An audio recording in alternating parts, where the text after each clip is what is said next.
Salut les amis, c'est Ronin qui cause dans le poste.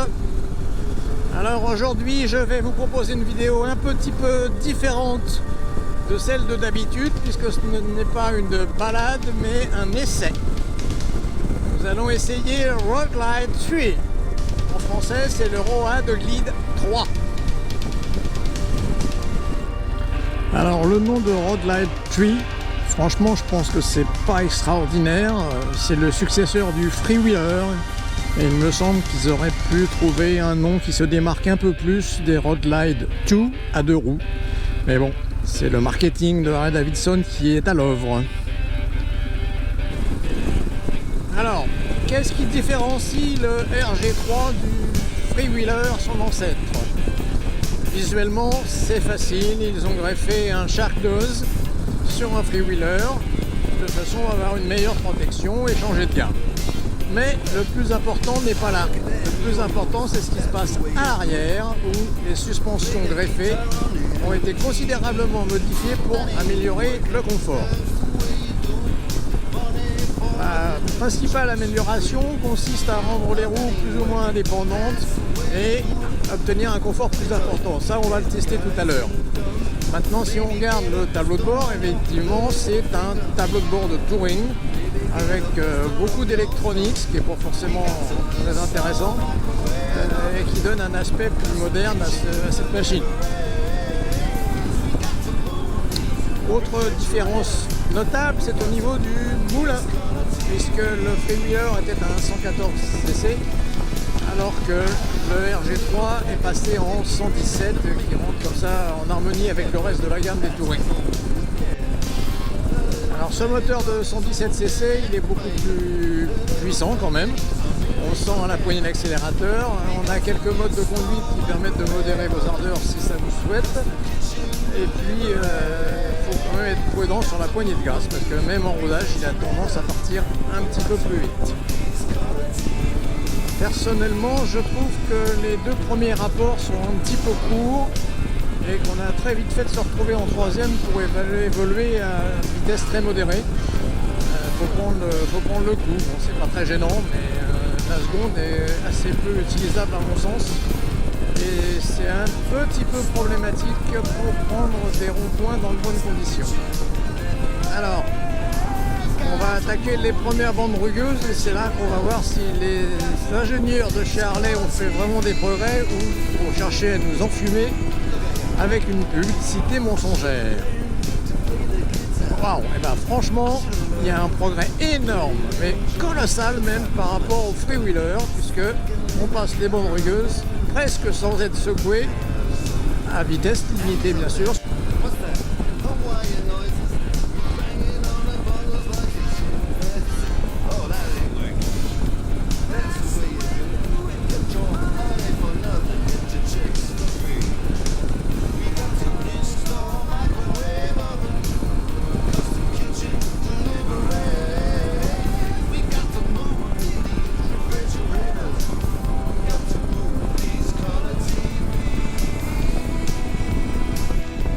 Contrairement à ce qu'on pourrait penser avec l'adjonction du Shark Nose par rapport au Freewheeler, la direction me paraît plus légère et l'engin est plus facile à emmener dans les virages, dans les rondes courbes.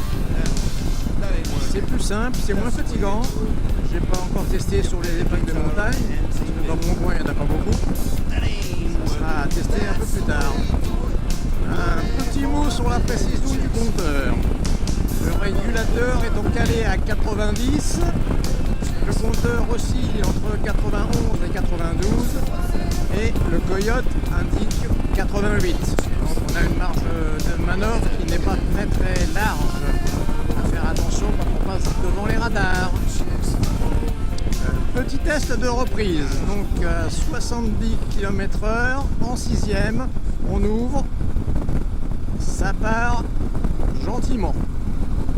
Très gentiment. Donc il ne faut pas espérer énormément de souplesse à cette vitesse-là en 6e. Le même test à 60, vous vous doutez bien que c'est encore pire. Donc là, rétrogradage obligatoire. Le test du rond-point. Alors, qu'est-ce que ça donne? Ah ouais, ça passe. Alors que le freewheeler tournait particulièrement à plat, avec une direction assez lourde à entraîner, le RG3, lui, a tendance à s'incliner un peu dans les virages, donc dans les ronds-points. Mais la direction, comme je l'ai déjà signalé, me paraît beaucoup plus légère. Donc les ronds-points, bon point. Alors un petit mot sur la qualité musicale de cette machine. Les haut-parleurs extérieurs, vous pouvez peut-être vous en servir jusqu'à une petite vitesse, mais si le rythme commence à s'accentuer, c'est pas la peine. On n'entend rien du tout à part de la bouillie. Donc branchement sur les oreillettes du casque, indispensable pour profiter de sa musique en roulant.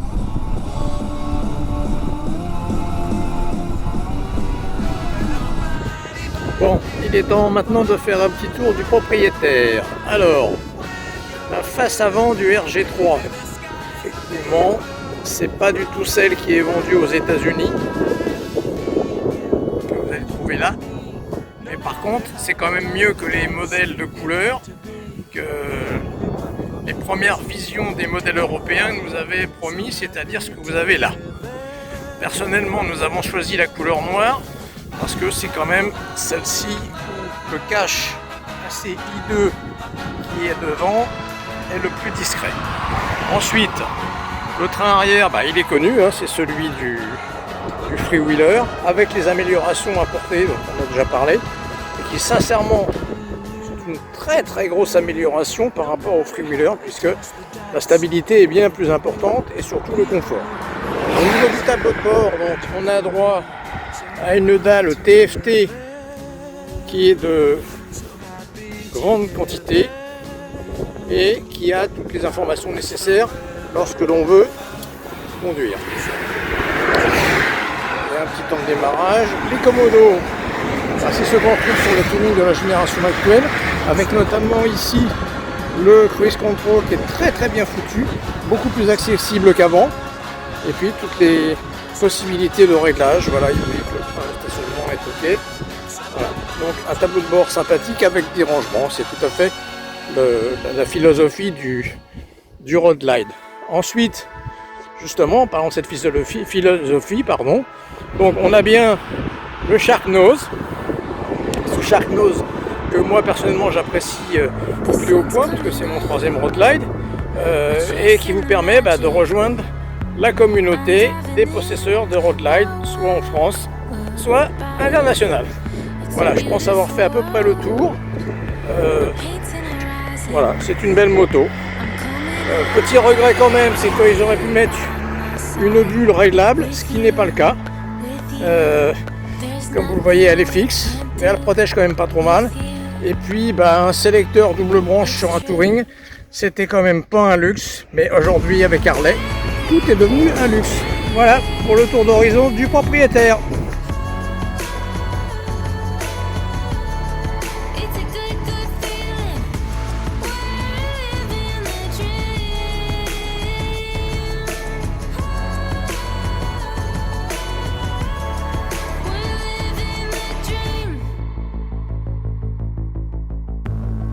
Beating faster, I'm lost in the moment. I close my eyes, I'm high on life. We're throwing confetti, and it gets better and better. Alors, sur ce coup-là, j'ai rien à dire, c'est juste pour vous faire admirer les champs de colza.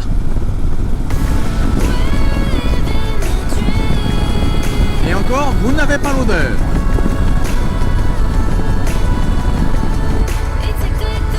Bon, tentons maintenant le test du ralentisseur. Allez, hop. Ah, franchement, ça se passe très bien. Hein. On n'a rien à voir avec le freewheeler. On n'est pas très secoué et on passe crème. Allez, tiens, un petit deuxième pour se faire plaisir. Un gendarme couché, hop. Et voilà, super.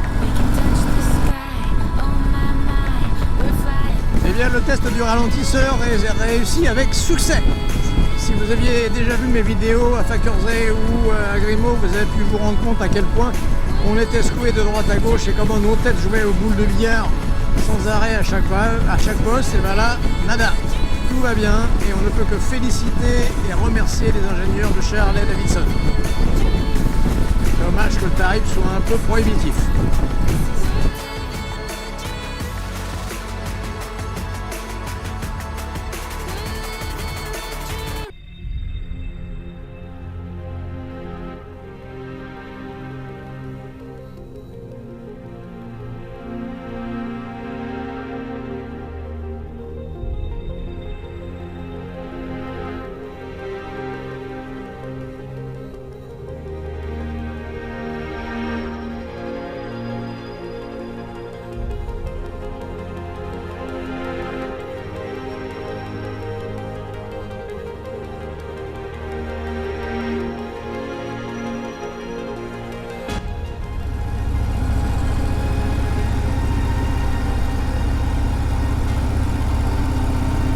Allez, je teste une rue bien défoncée pour voir ce que ça donne.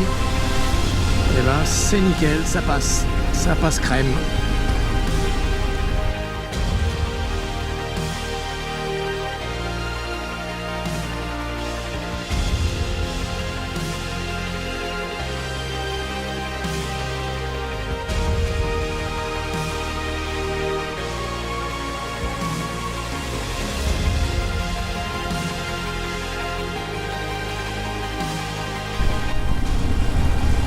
Alors un autre petit détail qui pour moi a son importance, c'est le point mort.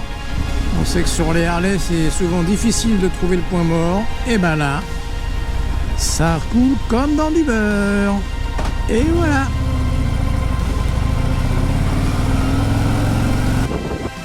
Alors à ce stade, je pense qu'une conclusion s'impose. C'est que le RG3 ou le Road Glide 3 ou plus précisément le Road Glide 3 est pour moi une belle réussite. L'esthétique, chacun jugera. Maintenant, au niveau de la conduite, il y a de telles améliorations par rapport au freewheeler que ça vaut bien la différence de prix. Et il n'y a aucun regret. Je pense qu'on peut y aller franco. On prendra beaucoup de plaisir avec cette machine.